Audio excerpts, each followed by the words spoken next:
What we know is that we have a demographically challenged population.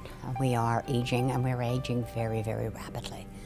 We also know that many people are living very well into their later ages, but some are not, and many of them are suffering from not one or two chronic conditions, but 3 or 4 chronic conditions.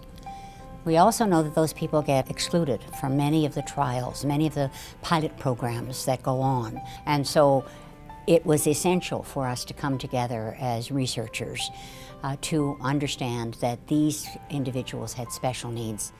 With TVN, we have engaged in stakeholder engagement groups across Canada, worked with researchers, worked with patients, caregivers, family.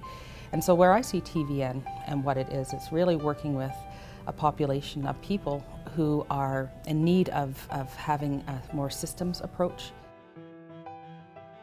So I think TVN is really important because it fills a knowledge gap, it fills a need, and that unmet need has been specifically focusing on the elderly and their access to health care and how they're treated. And so applying research to that, we can further those objectives by not only generating knowledge and synthesizing knowledge, but also translating it into practice. So whether it's with patients in hospitals or residents in nursing homes or clients that are coming to primary care physicians' offices, it's facilitating that group knowledge and those collaborations that will, in the end, improve the health care of elderly Canadians. Having a national network is actually really important. It provides an opportunity for various like-minded researchers, knowledge users, decision makers who perhaps operate in different silos. They work in end-of-life care, they work in critical care, they work in geriatric medicine, who don't routinely day-to-day have opportunities to come together to find solutions or answer questions. It's about creating opportunities and synergies for all to intersect.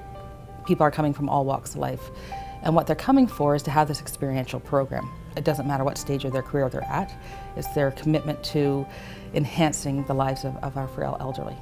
So for me, I am so delighted and honored, in fact, to be given this opportunity as a trainee, to be able to taste what it is like to work with interdisciplinary team. I'm incredibly enthralled and thankful for the experience, and I'm using what they've enabled me to have, those skills, those talents, that knowledge that they've enabled me to gain. Knowing that we're leaving our Canadian healthcare system in good hands and that there's still room for improvement and there's qualified people that will carry on that work long after we're gone, I think is probably one of the greatest legacies of TVN. There's no question that there needs to be huge system changes. We have had an acute care system. We now have to move to a holistic healthcare system. Quality of life must ensure ability to make decisions. Quality of life must involve knowing that at the end of your life you're going to receive appropriate pain relief. Quality of life means that your family should be supported, and how can we provide better supports for families. You also have to be there to recognize that you have a responsibility to ensure that your patient not only lives, but that your patient lives well.